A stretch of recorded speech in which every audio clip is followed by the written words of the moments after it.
Então, continuando nossa revisão, o paciente pode apresentar mobilidade física prejudicada, risco de queda, então precisamos identificar déficit cognitivo ou físico do paciente capaz de aumentar o potencial de quedas em determinado ambiente, porque o paciente fica debilitado, né? Então, temos que identificar comportamentos e fatores que afetam o risco de quedas. A imunossupressão, então, é um diagnóstico que aí nós devemos tomar cuidados, como administrar os imunossupressores, sempre conforme prescrição médica, verificar a necessidade de coleta de exames, isso o enfermeiro tem que estar atento aos exames laboratoriais, verificar a necessidade do material especial para imunossupressor, verificar, por um S aqui, verificar a aprendizagem e aderência do tratamento, adesão ao tratamento, tanto do paciente como acompanhamento dos familiares em relação às medicações, se tem alguma dúvida, e avaliar o volume de diurese devido aos efeitos nefrotóxicos desses medicamentos, investigar se tem aceitação alimentar adequada, observar a presença de flebite no acesso venoso e observar sinais vitais e sinais de hiperglicemia, ok? Vamos à revisão do módulo 10. A questão 1 fala sobre a leucemia, que é uma doença que apresenta como principal característica a presença em grandes quantidades de células blásticas, ou seja, células jovens anormais na medula óssea. Essas células acabam por substituir as células sanguíneas normais. Então, sobre a leucemia, nós podemos afirmar que o quê? Que é um câncer do sistema hematológico e classifica-se como linfóide ou mieloide. Então, por isso, a alternativa D, que fala que o A e B estão corretas. Na questão 2, nós temos o quê? Segundo os dados do Instituto Nacional do Câncer, de todos os casos de câncer, cerca de 80 a 90% estão associados a fatores externos ao organismo. Então, os fatores de riscos relacionados ao diagnóstico de câncer são alternativa B, que é o fumo, o álcool, a alimentação e predisposição genética, sendo que a predisposição genética é um fator muito decisivo nessa questão. Por quê? Nós não podemos falar que todos os que fumam vão ter câncer, os que usam álcool vão ter câncer, uma alimentação inadequada vão ter câncer, ou mesmo a predisposição genética, ok? Então, na verdade, são fatores de risco, ok? Na questão 3, falamos o seguinte: a imunossupressão traz consequências importantes ao paciente. Ainda sobre o efeito colateral, é importante relacionar um fato importante à imunossupressão, que é o quê? A diminuição na barreira de proteção do organismo. Por isso que o paciente tem que ter cuidados para não pegar infecções oportunistas, não é mesmo? Na questão 4, nós falamos que a imunossupressão predispõe o paciente a infecções. Então, o paciente imunossuprimido exige uma série de cuidados de enfermagem, exceto a notificação compulsória, certo? Então, quais os cuidados de enfermagem que o paciente imunossuprimido exige de nós, né, da enfermagem? Então, nós precisamos fazer a desinfecção adequada de superfícies, a troca de roupas cuidadosamente, evitando dispersão de partículas, o uso das normas da CCIH, que é a Comissão de Controle de Infecção Hospitalar, o cuidado para que o paciente neutropênico fique próximo ao paciente com infecções, né, ou seja, que não fique próximo, né, ao paciente com infecções, a orientação para pacientes e familiares quanto aos cuidados com a neutropenia. Então, cuidado para que o paciente... Esse aqui a gente coloca um não, né? Na verdade. Tá bom? Eu vou colocar aqui para vocês, ó. Não, fique próximo. Olha, nem tinha visto. Valeu. Na questão 5, falamos sobre a NR32, norma regulamentadora 32, que determina que os quimioterápicos antineoplásicos sejam somente preparados em área exclusiva e com acesso restrito aos profissionais diretamente envolvidos. Então, essa área ela tem que dispor no mínimo de vestiário de barreira com câmara dupla, sala de preparo dos quimioterápicos, local destinado para atividades administrativas e local de armazenamento exclusivo para estocagem. Então, porque esses quimioterápicos, eles são nocivos a quem está preparando também a quimioterapia, ok? Por isso a necessidade, inclusive, de equipamento de proteção individual. Então, em uma central de quimioterapia, é obrigatório haver né, também. O que? Todos aqui são verdadeiros. Carro de emergência com cardioversor e monitor cardíaco, fonte de oxigênio, ar comprimido e vácuo, berços, camas, cadeiras e poltronas, geladeira, suporte de soro.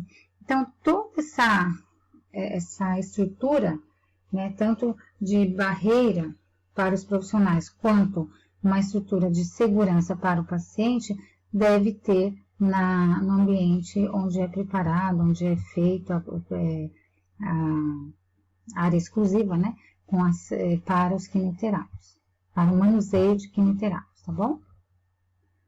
Nessa questão, nós temos que o material de um centro de quimioterapia passa por um processo de descarte separado, não sendo encaminhado para aterros sanitários. É incinerado com controles rigorosos de emissão de resíduos. Então, o descarte de material de um centro quimioterápico deve ser feito considerando o quê? Lixo tóxico, tá bom?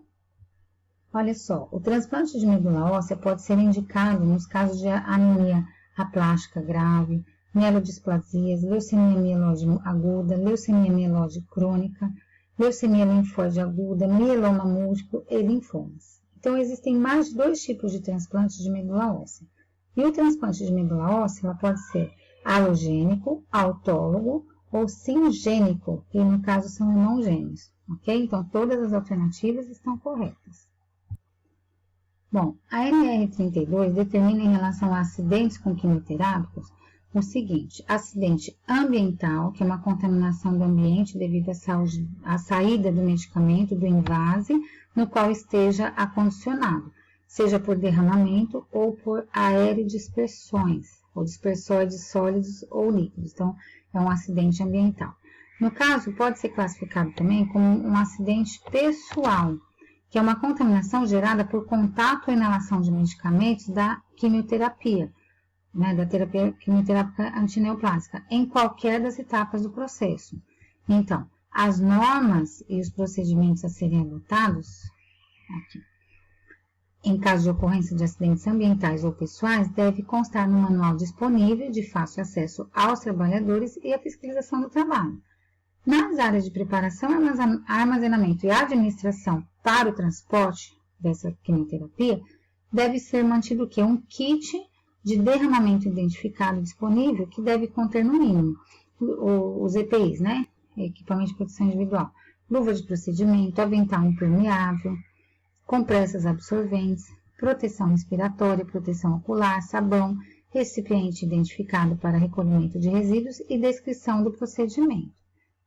Muito bem, então vem a questão. Em relação à contaminação do profissional de enfermagem e sobre as EPI, que é o equipamento de proteção individual, e sobre o EPC, que é equipamento de proteção coletiva, deve-se fazer o quê? Quando o funcionário tiver contato acidental de pele e mucosas, lavar com água abundante ou soro fisiológico, esse funcionário deve ser encaminhado à medicina do trabalho e também deve ser feito o quê? Notificação à CIPA, que é o controle interno de prevenção de acidentes, e ao SESMT, já coloquei até aqui, ó, serviços especializados em engenharia de segurança e em medicina do trabalho, tá bom? Então, na alternativa A, B e C estão corretas.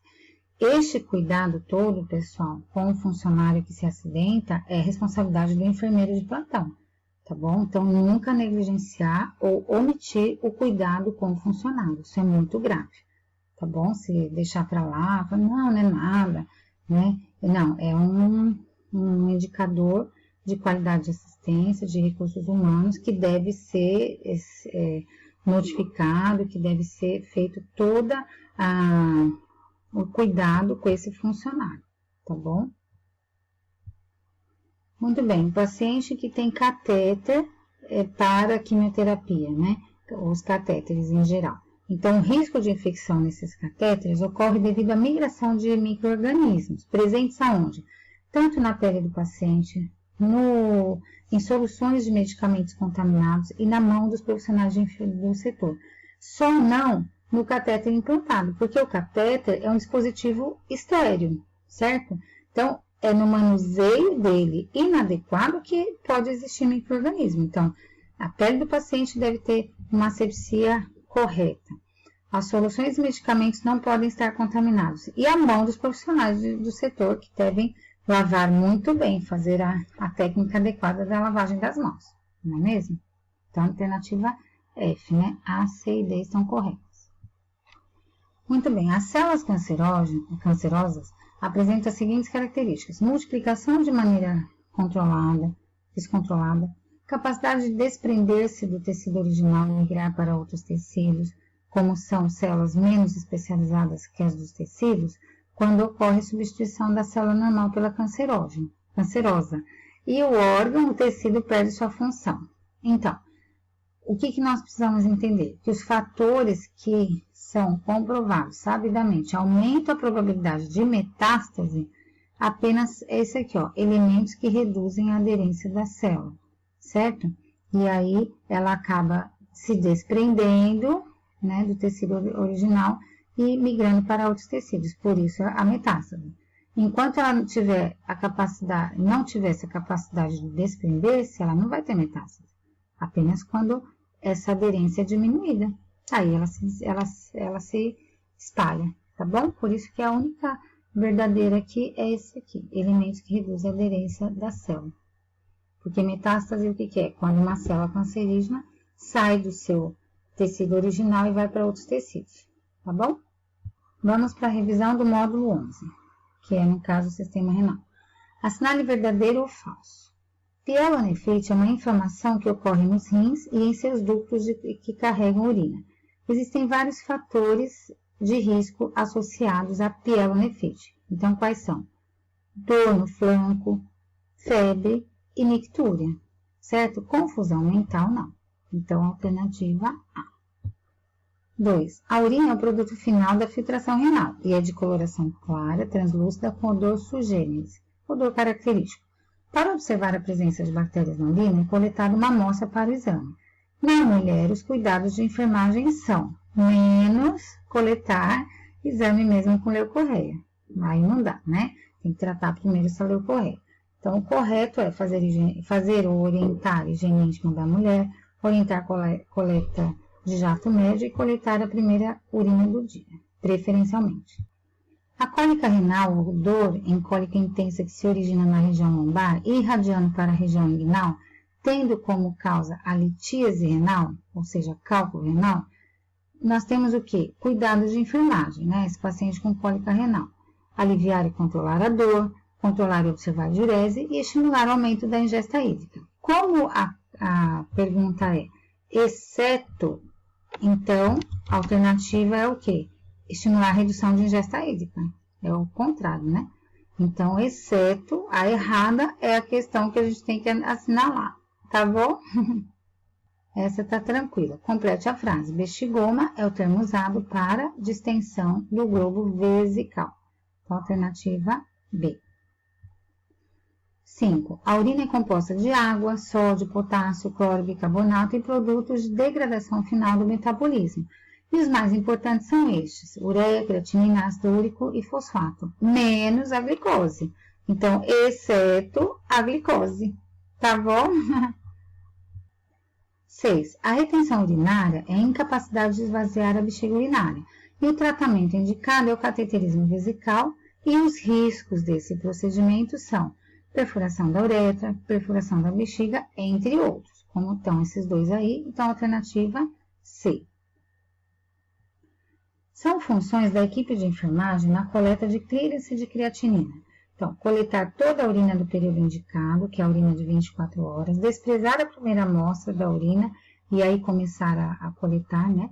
Controlar o peso do paciente ao término da coleta, o peso, né? E realizar a coleta de sangue também ao término da coleta de clearance de creatinina.